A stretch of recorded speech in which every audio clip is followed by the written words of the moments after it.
Hi everyone, my name is BB. I am the host of BB Speaks.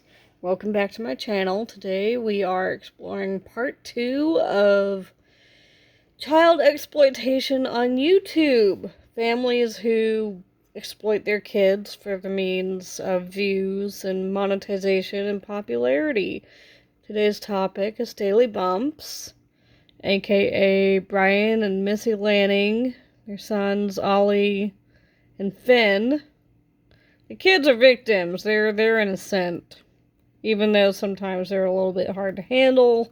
They're not our kids. They're just someone else's kids who maybe the parents haven't figured out how to do stuff. We got some unique Google images going on.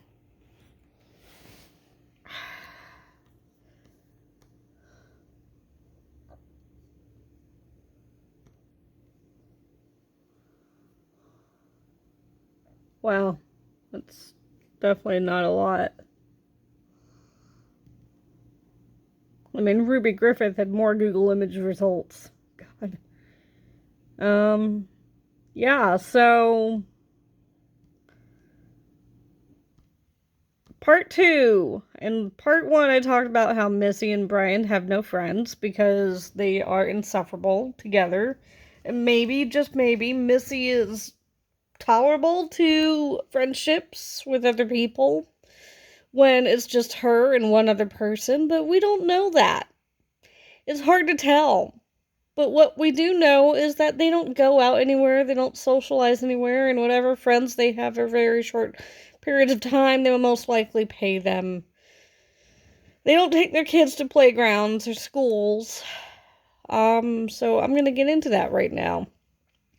When Ollie was, I think, 2.5, maybe early 3, Brian said one day, obnoxiously, very cringeworthy in a vlog, we don't take Ollie to playgrounds anymore because kids are asking him for his autograph. He's too famous for playgrounds. And then they stopped taking him to playgrounds. At which point they decided to get one of those ginormous,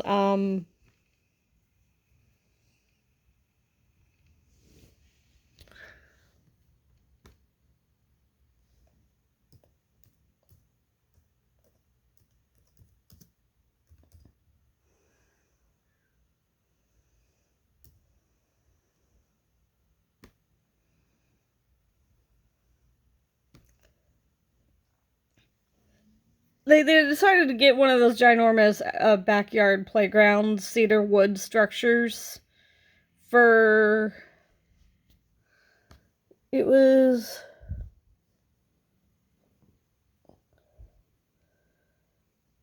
kind of, it was one with a green tube slide. But anyways, they a lot of those right there are examples of the one that they bought, and they put it in Mimi and Papa's backyard and said, "Here, Ollie, here's your playground." And I think it was Brian's way of saying, yeah, you can have a playground, but no one's going to ask you for your autograph because you're too famous for playgrounds. They took their kids to a few more playgrounds every now and then, but it's just like Brian had this deluded sense of fame in his head that they were too famous for playgrounds. They did the whole trapped in a playground under a tunnel thing at a few public playgrounds with like water sprays and splash pads. And he kept on saying that Ollie was too famous for playgrounds. Now, when it came time for enrolling Ollie in preschool or daycare or something, even though they were stay-at-home parents, they treated an overpriced Christian church preschool program like it was a vacation. Like it was something they didn't have to take seriously, which was rude and annoying. And when they did that, what they did was they paid all this big-ass money for preschool tuition for what would have been, I think they said, 3 full days per week. But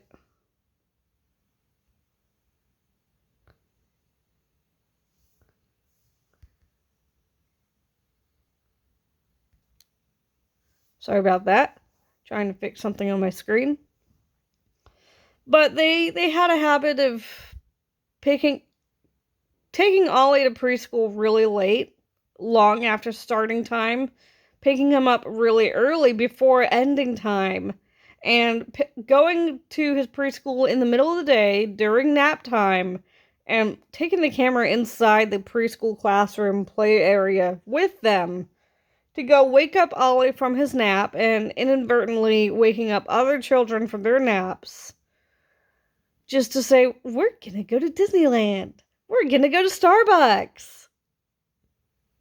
Like, they thought that Ollie's preschool schedule was maybe inconveniencing their schedule, which, to be honest, Missy and Brian had no schedule. They had nothing going on. But they felt like Ollie being in preschool was inconvenient. And sometimes they wouldn't even get into preschool. Sometimes they would just say, oh, we're taking an off day. And you know what they would do? They would put Ollie in the car. They would go to Starbucks, do a Starbucks run, and then go home. Yeah, they would do that, but not take him to preschool. Oh my god, I wish this thing would stay on longer. It's my husband's laptop. It likes to sleep every 10 seconds. So, daily bumps. You got Finn, you got Ollie, you got Karma, you got Luna, you got Nacho, you got the Bengal cat that they didn't keep for long. You know what Missy's problem is? Missy wants all these animals, but she can't commit to them for grooming, for maintenance, for attention. They had a one of those Bengal Savannah hybrid fancy designer cats that needs a lot of space. And I think they named it Zadie or Zabri, Zeta? I forget. But they couldn't take care of it, so she gave it to her brother Jimmy. And then they had chickens for a while, but those didn't last, and they gave those up, maybe to someone else they know. They don't strike me as the type of people who would give up chickens they don't want to, like, a humane society. They don't strike me as that humble or honest or defeated. They had a horse for a while, and then they got a second horse, but their property was too small. Their 2.5 acre property too small for 2 horses. So they put their horses up in a stable. And supposedly they still have the horses, but then they got rid of they handed one horse over to someone else for ownership. But they still have Nacho the horse in their ownership. For a little while they had a so they had a cat they couldn't take care of. They have 2 dogs. Now they have Karma. They've had Karma since they were married, since they first got married. And they treat Karma pretty well. But Luna is their Australian sheepdog, cattle dog, Australian something. And they tend to crate her a lot. In the beginning, they would crate her and keep her hostage in a crate. And, well, it looks like I'm going to do a part 3. Because I'm already at 9 minutes. But, you know, they get all these animals, they get so excited about it, and then they can't take care of animals, so they get rid of them. Kind of like what, all the Shaytards used to do. They would get animals, they couldn't take care of them, they would get rid of them. Unfortunately, they did it worse.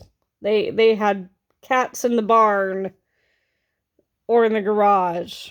They had extra dogs they didn't have names for, and they had cows that they eventually just sent to slaughter. And they had horses. Instead of adopting them out to someone who wanted horses, they all sent those to slaughter, which made me actually unsubscribe from them for a while, and then later on I resubscribed. Yeah. So, I've noticed with a lot of YouTube vlogger families, they get animals, they can't take care of them, they can't take care of them, they still have the animals, and then one day, what should be their animal vlog is like just scripting their kids to do something stupid. And you realize they don't have the animals anymore. They adopted them out, they gave them to a family friend, they gave them to another friend, they set them loose, something. Missy and Brian do this with animals. They just can't commit. And it seems like the only things that they can't commit to are their kids, their one dog Karma, and their one dog Luna. Even though they kind of show like a resentment towards Luna, like she misbehaves more than their 4-year-old does, but they just laugh and point at their 4-year-old and encourage him to jump off of things, that he's just going to break a tooth or break a bone or hurt himself. And they don't care if he's crying, but they get annoyed easily at the moment that Luna the dog just, does something that dogs do. And then they decide, you're going to go in the crate. But when it comes to their 2 kids jumping off of things and being little wild demons, they could care less. Or they say, don't jump off of that, don't jump off of that. They look like they're trying to say, no, don't do that. But they're laughing and encouraging and not putting down the camera till you do a timeout. These people, they don't get it. So many of these YouTube families have no discipline whatsoever for themselves, for their kids, for self-control, teaching their kids impulse control. Teaching their kids the difference between this is appropriate, this is inappropriate, we don't do this, this will hurt you, this is dangerous. But Missy and Brian, you know what they do?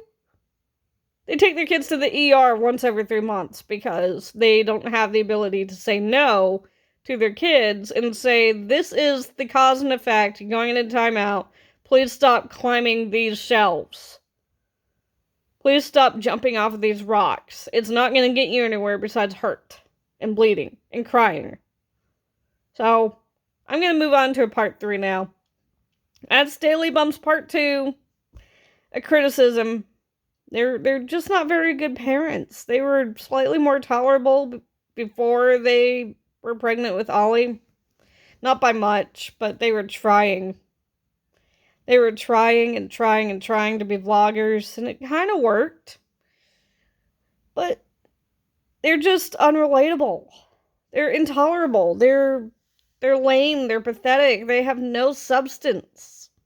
Doesn't matter how many times Brian loses weight or gets a different haircut. Doesn't matter how many times they choose, oh no, we're not going to put kids in school. Oh, the kids are going to school. Oh, the kids aren't going to school. Oh, the kids are going to school. We're going to Disneyland. We're going to Starbucks. No, we're going to skip preschool today, but we're still going to take the kids to Disneyland instead. Well, we're not going to go to preschool today, but we're going to take the kids with us to Starbucks. They did that a lot, and they still do it. But now with Corona having shut everything down, their kids have barely gotten a chance to go to school.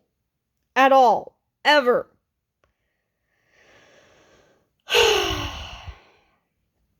I swear. It's so difficult. I'm going to move on to part 3 now. That's Daily Bumps Part 2, finished. Daily Bumps Part 2, finished. And cut.